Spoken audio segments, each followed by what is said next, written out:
In the scorched heart of the Zarvanth Desert, where twin suns blazed across a sky stained amber and rust, lay the infamous Vraker Bazaar. A sprawling, stinking, chaotic mess of cages, haggling voices, and the clink of credit chits. Dust swirled in lazy spirals, coating everything like powdered bone, and the air reeked of burnt oil, sweat, and something faintly metallic. Fear, perhaps, or the residue of broken dreams. This was no ordinary marketplace. It was a den of traders, bounty hunters, rogue androids, and desperate souls looking to buy power, pleasure, or profit. Slaves of all shapes and species were paraded on rickety wooden platforms. Towering reptilian bruisers with cracked horns, six-armed insectoids clicking their mandibles in despair, even genetically altered humans with glowing eyes sold as assassins. But today, one cage stood apart. Not because it held something grand, but because it held something so small, so quiet, that most passed it by without a second glance. Inside that cage, curled into a ball like a forgotten thought, sat a child. She couldn't have been more than 9 or 10 cycles old by human reckoning, though her kind aged differently. Her skin was a deep violet, like twilight pressed into flesh, smooth and cool-looking despite the desert heat. Fine, snow-white hair fell in soft waves around her face, framing wide, silver eyes that shimmered with intelligence far beyond her years. She wore a tattered gray tunic, too large for her frame, and her bare feet were caked with dust. A thin metal collar circled her neck, pulsing faintly red, the mark of ownership, suppression, and tracking. Around her tiny wrists were bands that dulled telepathic abilities, a precaution against what the traitor claimed she could do. Read minds, influence thoughts, maybe even bend reality if left unchecked. That's what they said. Anyway, most didn't believe it. They just saw a scrawny little alien girl shivering in the corner. Too quiet, too strange. "Lot 47, bellowed Grux the Haggler, a bulbous-faced Tothian with 3 nostrils and a voice like grinding stones. Rare specimen. Pure-blood Zanari. Telepathic potential off the charts. Perfect for espionage, household service, or psychological warfare training. Starting bid, 5,000 credits. A few heads turned. A green-skinned merchant from the Krell system scratched his chin. A cyborg with half his face replaced by chrome optics leaned forward, scanning her with a mechanical eye. Then someone snorted. "She looks sick," muttered a 4-armed trader, waving a dismissive hand. "Probably defective. I've seen Zanari before. Big, powerful, loud. Not this." "She's undersized," added another. "No muscle. No presence. Looks like a gust of wind would blow her into the next galaxy." Grux sneered and kicked the cage lightly. "She's not defective. She's rare. A juvenile Zanari female. Valuable breeding stock. Plus, the mental dampeners are top grade. Won't fry your brain when she has nightmares." That made a few people laugh uneasily. One man actually backed away, muttering about cursed bloodlines. Another spat on the ground. The crowd thinned. Offers came in slow drips, 3,000, then 2, then 1. Finally, silence. Grux's smile tightened. He wasn't used to failure, especially not at Vraker Bazaar, where even damaged wares found buyers eventually. But this one, this tiny purple girl, she was becoming a joke, a stain on his reputation. Meanwhile, unnoticed at the edge of the platform, a man stood watching. Not tall, not imposing. His clothes were worn but clean. A faded brown duster over a simple shirt, boots scuffed from long walking. His name was Joran Vale. He wasn't rich. He wasn't armed. He ran a modest repair shop on the outskirts of the city, fixing old hover units, broken drones, and the occasional malfunctioning toaster for people who couldn't afford new tech. He had come to the market only to buy a coolant regulator, but something about the silence around that one cage pulled him like gravity. He stepped forward, squinting up at the auction block. "How much?" he asked, voice quiet but firm. Grux blinked. "You serious? Last bid was 800. Take her for 500. Just get her out of my sight." Joran frowned. "Why so low?" The trader shrugged. "No demand. Too weird. People say Zanari kids can drive you mad just by staring. And she's fragile. Probably won't last a season." Joran looked at the girl again. She hadn't moved. But as his gaze met hers, something happened. A flicker. A shift. Not in her body, but in the air between them, like a whisper brushing the edge of hearing. For a heartbeat he thought he heard music. Soft, sad, ancient. Then it was gone. He reached into his coat, pulled out a small pouch and counted out 500 credits. Nearly all the cash he had. "I'll take her." Grux grinned, snatched the coins, and shoved a data chip into Joran's hand. "Ownership transfer complete. Collars locked to your biometrics now. Don't lose her. Don't let her near your thoughts unprotected. And whatever you do, don't take the dampeners off." Heard stories. Whole families driven to screaming madness by a Zanari kid who finally snapped. Joran didn't answer. He simply climbed onto the platform, knelt beside the cage, and opened the latch. The girl flinched but didn't move. "It's okay," he said gently. "You're coming with me." She stared at him, unblinking. Then slowly she stood. Her movements were stiff, like she hadn't walked in days. Joran offered his hand. After a long pause, she placed her tiny, cool fingers in his. Her grip was weak, but there was a tremor in it. Not fear, he realized, but restraint, like she was holding back something vast. They walked through the bazaar together, drawing stares. Some laughed. Others whispered. A drunk Claverian spat at their feet. But Joran kept walking, head high, the girl trailing behind like a shadow wrapped in violet skin and white hair. Back at his workshop, nestled between sand-scarred cliffs and a dried-up riverbed, Joran lived in a converted cargo pod. Once used to haul mining equipment, now patched with solar panels and insulated with recycled foam. Inside, it was cluttered but cozy. Shelves of tools, a humming generator, a cot, a small stove, and a battered couch that had seen better centuries. He led the girl inside, closed the door, and knelt again. "You must be hungry," he said. "Let's get you something to eat." She didn't respond, just stood in the middle of the room, eyes darting around, taking everything in. When he handed her a bowl of warm stew, she stared at it like it might bite. Then, ever so slowly, she lifted the spoon and took a bite. Her shoulders relaxed slightly. Joran smiled. "Good, right?" She didn't answer. But later that night, when he checked on her after she'd fallen asleep on the couch, he found the bowl spotless, licked clean. Days passed. Weeks. The girl never spoke.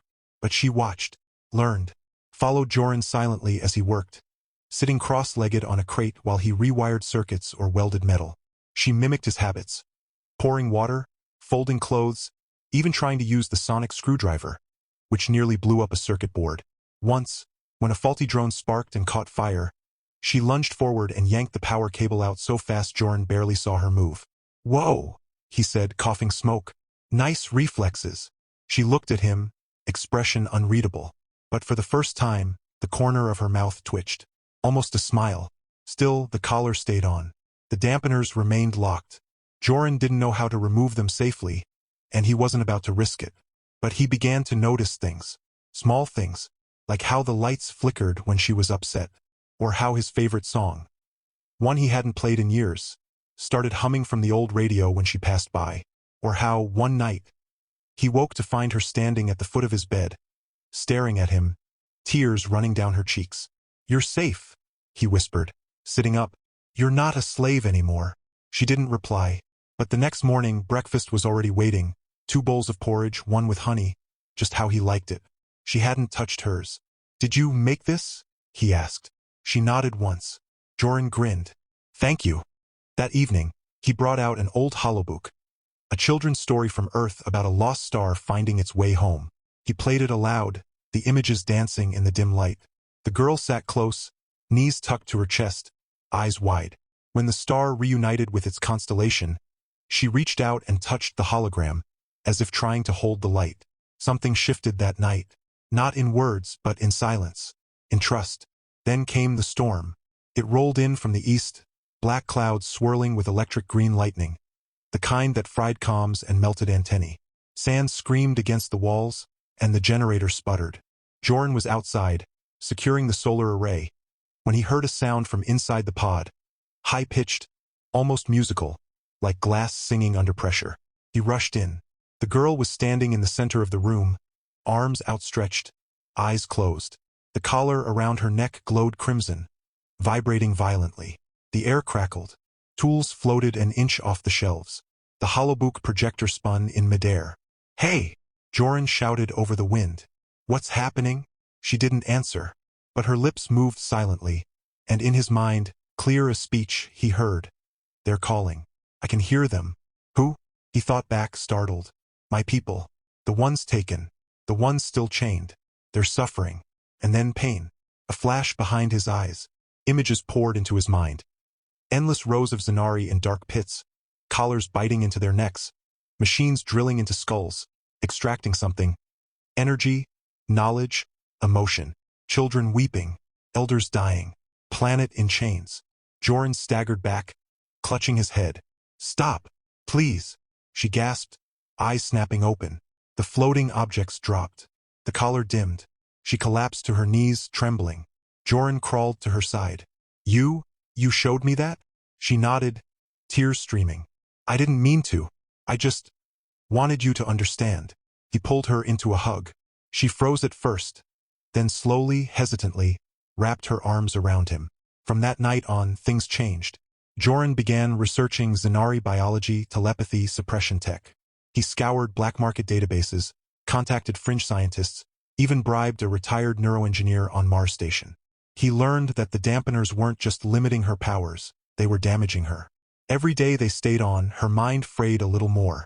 The collar emitted low-frequency pulses that disrupted neural pathways. Prolonged exposure could cause permanent cognitive decay, or worse, psychotic breaks. He couldn't leave it on. But removing it was dangerous. If her telepathy surged uncontrollably, she could accidentally invade every mind within miles. Or worse, someone might feel her power spike and come hunting. So he prepared. Shielded the pod with electromagnetic dampening foil. Installed a manual override switch connected to a sedative injector just in case. And then, one calm morning, with the twin suns rising in golden silence, he knelt before her. I'm going to take it off, he said. But if it hurts, if it's too much, I need you to squeeze my hand. Okay? She looked at him, silver eyes full of fear and hope. Then she nodded. With careful hands, Joran entered the deactivation code into the collar's interface. A beep, a hiss. The band split open and fell away. For a moment, nothing. Then wind. Not real wind. An invisible force rushing through the room, lifting dust, rattling tools. The girl gasped, clutching her head. Her hair floated as if underwater. Her eyes glowed silver white. Joran. Her voice echoed in his mind, loud and clear. I can feel everything. He smiled. Welcome back. Over the next weeks, she grew stronger, more confident. She began speaking aloud, softly at first in halting basic, then with growing fluency. Her name, she told him, was Leary. She came from a hidden moon colony orbiting a dead star. A peaceful people who lived in harmony with their psychic gifts, using them to heal, create, commune. But raiders came, men in black ships with neural harvesters. They slaughtered the elders, captured the young, and sold them across the galaxy as weapons, servants, experiments. Leary escaped during transport, only to be recaptured and sold at Vraker. And you, she said one night, staring into the fire he'd built outside. You bought me for 500 credits.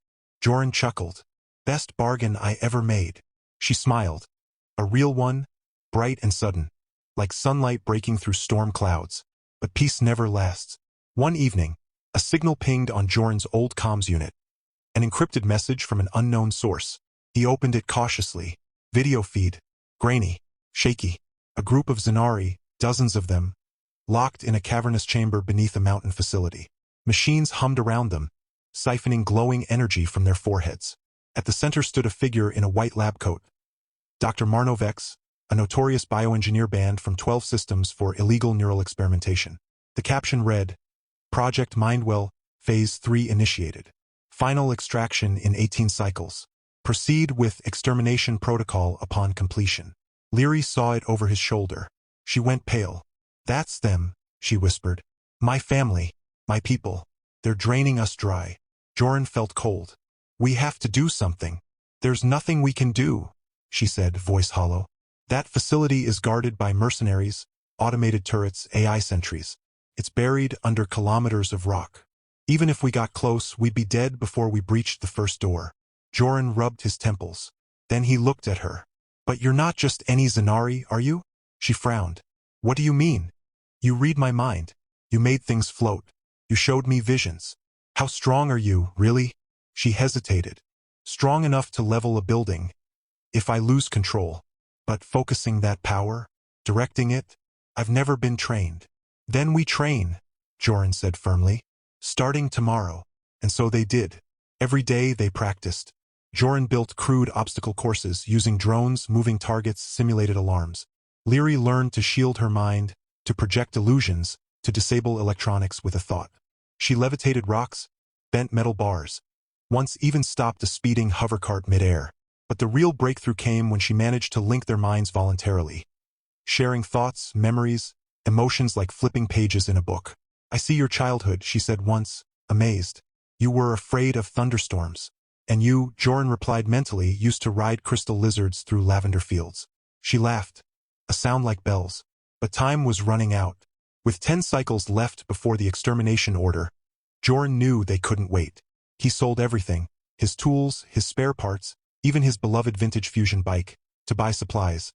Stealth suits, hacking modules, a second-hand cloaked skimmer capable of high-altitude flight. He forged clearance codes, studied blueprints of the facility, mapped patrol routes. They left under cover of night, the skimmer humming softly as it cut through the upper atmosphere.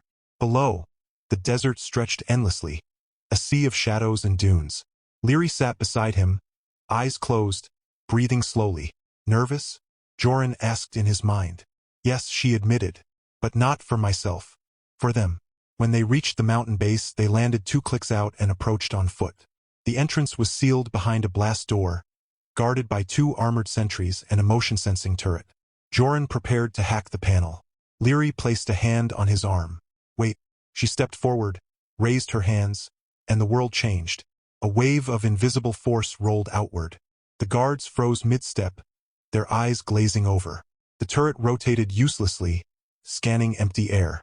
The blast door groaned, then slid open on its own. Joran stared. "How did you?" "Mass suggestion," she replied. "Made them see an empty corridor. Gave the system a false command. Come on." Inside, the facility was a nightmare of cold steel and flickering lights. Rows of Zanari sat in chairs, tubes connected to their temples, glowing fluid pumping through transparent lines. Their faces were blank, lifeless. Leary choked back a sob. "We have to free them," she said. Joran accessed the central console, inputting the override sequence he'd stolen from a corrupt official. Alarms blared. Red lights flashed. "Intruder alert! Intruder alert!" Security lockdown initiated. Doors slammed shut. Armed enforcers stormed the halls. Then chaos. Leary stepped into the central chamber, arms wide. Her hair lifted. Her skin pulsed with violet light. And then she screamed. Not with her voice, but with her mind. A psychic shockwave erupted, shattering glass, frying circuits, knocking soldiers off their feet. The neural tubes detached from the Zanari. One by one, their eyes fluttered open. "Run." Leary projected into every mind. "Follow the light." A path of illuminated panels lit up ahead, guiding them toward an emergency exit. Joran fought alongside her, using a stun baton and quick thinking to hold off attackers. He wasn't a warrior, but he was clever, relentless, and fueled by something deeper than courage. Then, from the shadows, emerged Dr. Vex, clad in a reinforced exosuit, holding a device that crackled with anti-psychic energy. "You," he hissed, "the runaway specimen. I've been searching for you. Your neural frequency is unique. The key to unlimited power." Leary faced him, unafraid. "You stole from my people. You broke us. Now you will learn what it means to face a Zanari who is free." They clashed, not with fists, but with minds. Vex's device fired null waves, trying to crush her consciousness.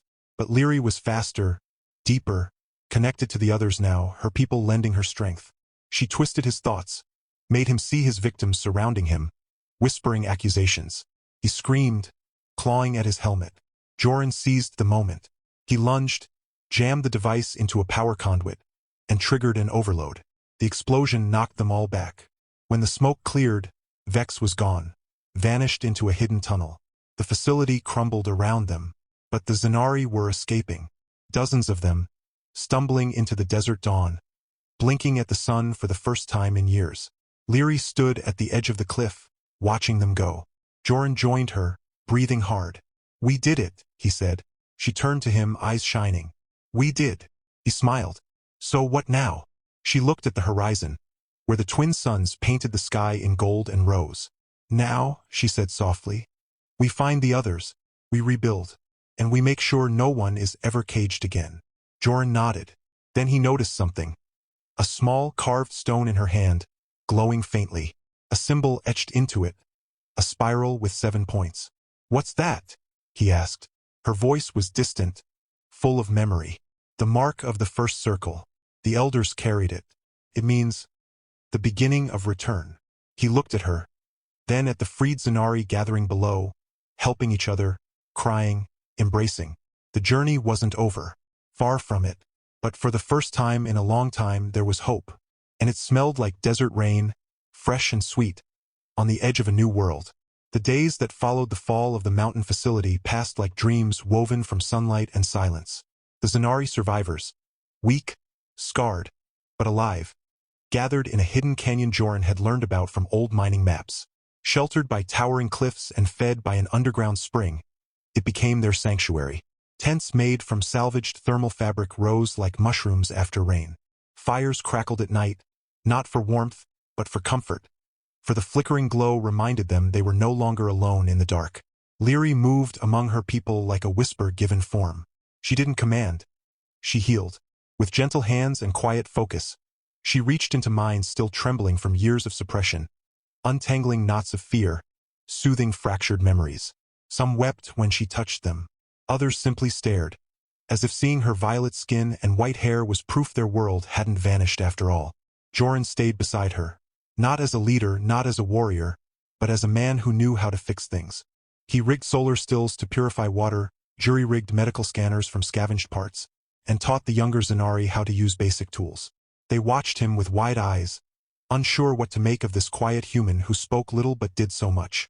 One child, a boy named Teo, started calling him Valemora, Old Protector. In the ancient tongue Leary had begun teaching them again.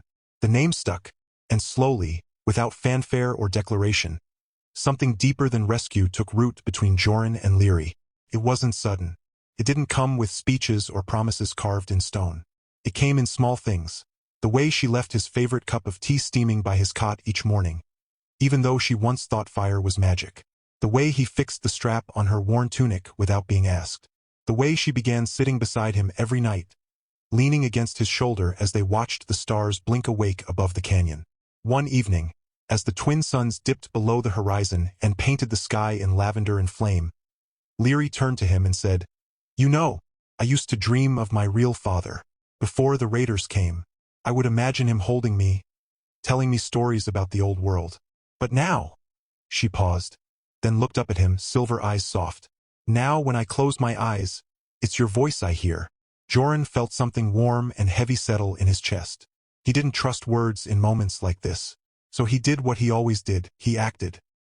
He pulled a small, polished piece of desert glass from his pocket, one he'd found near the ruins of an ancient temple, and handed it to her. "I found this today," he said. "Looks like a star fell and got stuck in the sand." She turned it over in her fingers, then smiled. "It's beautiful. Like you," he said quietly. She didn't blush. Zanari didn't, not in the way humans did. But her skin shimmered faintly, a sign of deep emotion, like moonlight rippling on water. They weren't perfect. There were nights Leary woke screaming from nightmares, her mind replaying the horrors of the slave market, the cold needles, the voices in the dark. On those nights, Joran would sit beside her, hold her hand, and hum an old earth lullaby his grandmother used to sing. He didn't know the words anymore, just the melody. But it worked. Slowly, her breathing would calm.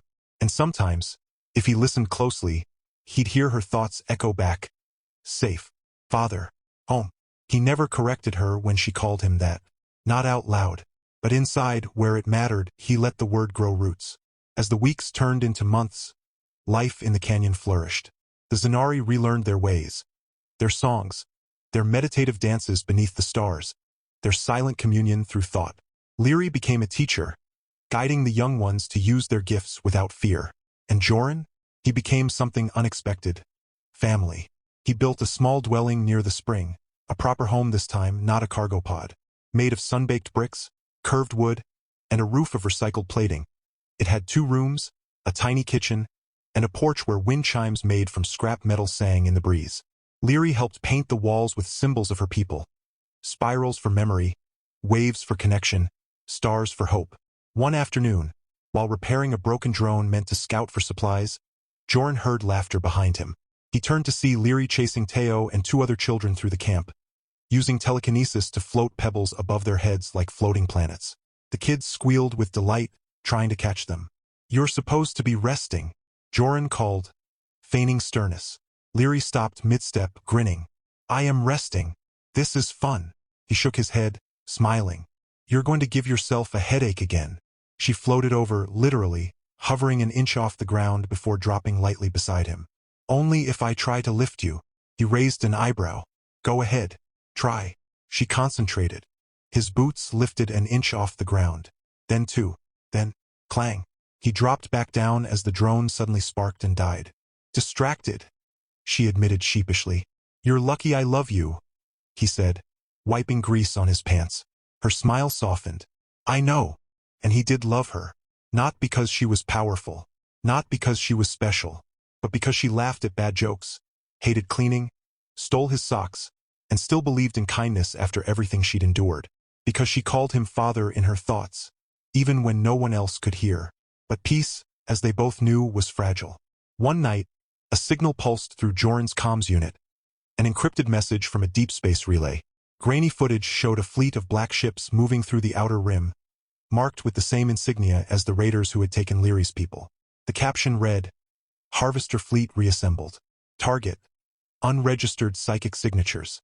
Estimated arrival, 42 cycles."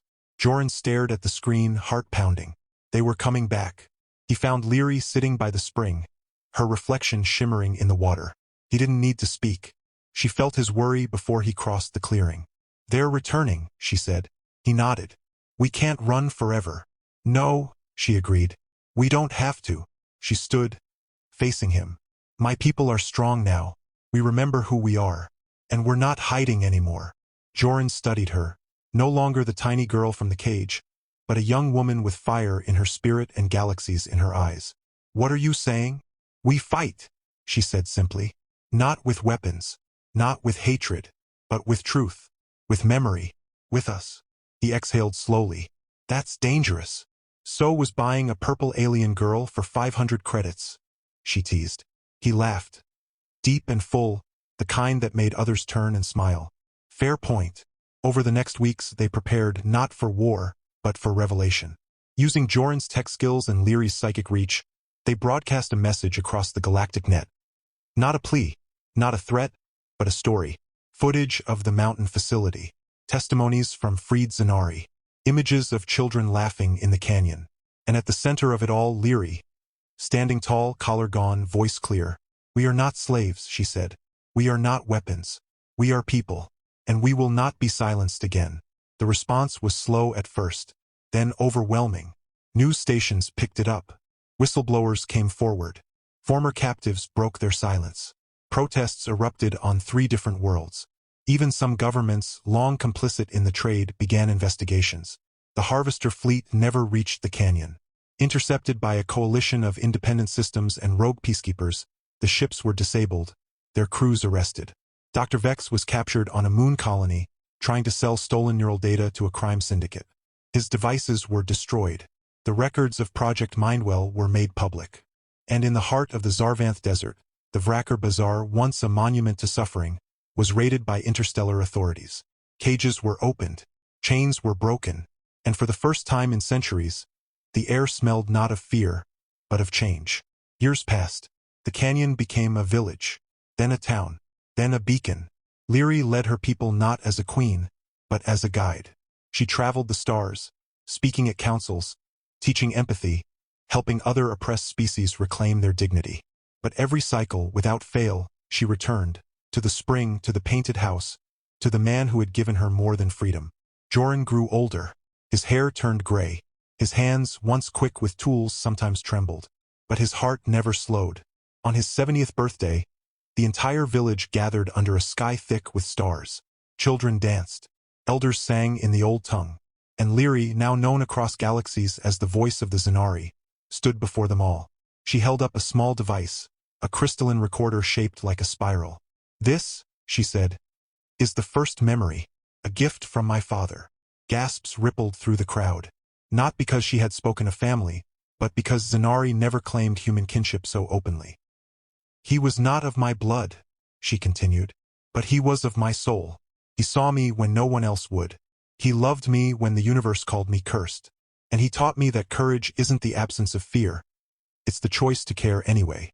She pressed a button, and from the crystal flowed sound, Joran's voice, warm and rough, reading aloud from that old holobook he'd played on their first night together. And the lost star shimmered, not because it was bright, but because someone finally saw it. Tears glistened on violet cheeks. Later, as the celebration faded and the fires dimmed, Joran sat on the porch of their home, wrapped in a blanket. Leary joined him, placing a hand on his shoulder. "You gave me everything," she whispered.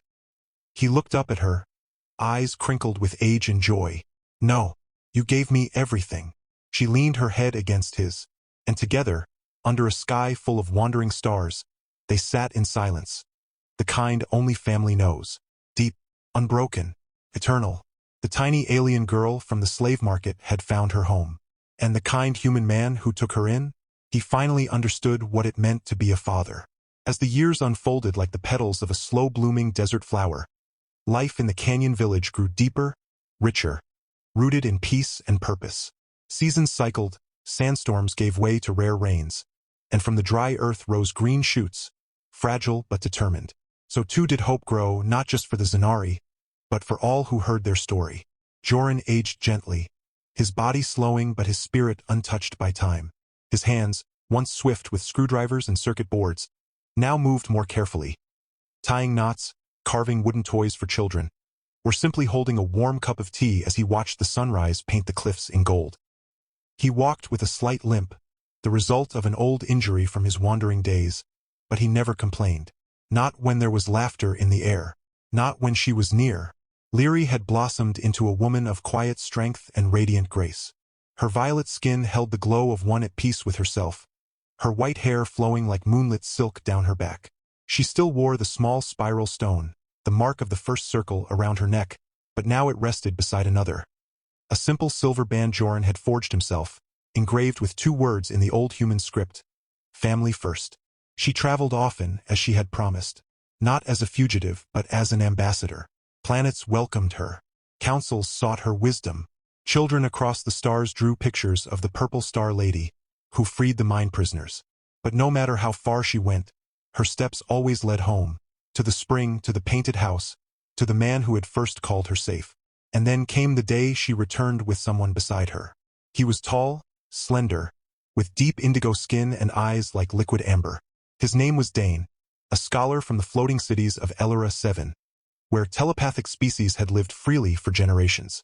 He studied neural harmony, the balance between mind and emotion, and had come to learn from Leary after hearing her speak at the Galactic Forum of Unity. They met in debate, clashed in thought, and slowly, quietly, found something neither had expected. Understanding, then affection, then love. When she brought him to the canyon, Joran was sitting outside, whittling a piece of sandwood into the shape of a bird. He looked up, squinting in the sun, as the two approached. "Father," Leary said softly. "This is Dane." Joran studied the alien man. His calm posture, the kindness in his eyes, the way he stood slightly behind Leary, as if giving her the space to lead. He didn't speak at first, just nodded. Then, after a long pause, he held out his hand. Dane took it, bowing his head slightly. "It's an honor, Valemora. I've read your reports on neural suppression tech. Brilliant work." Joran snorted. "You're a smooth talker. I like that." Leary laughed. The bright, clear sound that still reminded Joran of wind chimes on a breezy morning. Over the weeks that followed, Dane stayed. He helped teach the young Zanari how to strengthen their mental shields. He shared stories of his people, of sky temples and singing storms. And every evening, without fail, he sat with Joran by the fire, asking questions. About Earth, about repair work, about what it meant to raise a daughter among the stars. One night, as the 3 of them sat beneath a sky thick with constellations, Leary turned to Joran and said, "Dane has asked me to join him in bond ceremony." The words hung in the air like a held breath. Joran didn't flinch, didn't frown, just stirred the fire with a stick, watching the sparks rise like tiny stars. "And what did you say?" he asked, voice steady. "I said yes," she whispered. "But only if you give your blessing." He looked at her, really looked, at the girl who had once shivered in a cage, who had learned to speak, to laugh, to love. At the woman who had healed a people, changed a galaxy, and still came home to fix his leaky roof. A slow smile spread across his weathered face. "About time," he said. "I was starting to think you'd never find someone worthy." Leary's eyes shimmered. Not with tears, but with joy. "You mean it." "Of course I mean it," he said, reaching out to squeeze her hand. "You deserve happiness. And if this fellow can make you smile the way you do when you talk about him, well, he's family already."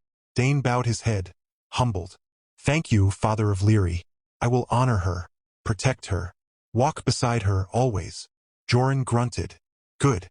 And if you ever hurt her, I'll repurpose your bones into spare parts." "Understood." Dane blinked, then laughed. "Understood." The bond ceremony was held under the open sky, at the edge of the spring where life had begun anew. The entire village gathered, Zanari, humans, even visitors from distant worlds who had come to witness the union of two minds, two hearts, two peaceful souls. There were no priests, no laws, no grand declarations. Only tradition. Leary and Dane stood barefoot in the water, hands clasped, foreheads touching. An elder Zanari woman, an original survivor, spoke the ancient words, "Mind to mind, soul to soul. You were separate, now made whole. Not bound by force, nor law, nor fear, but by choice, and love and what is dear."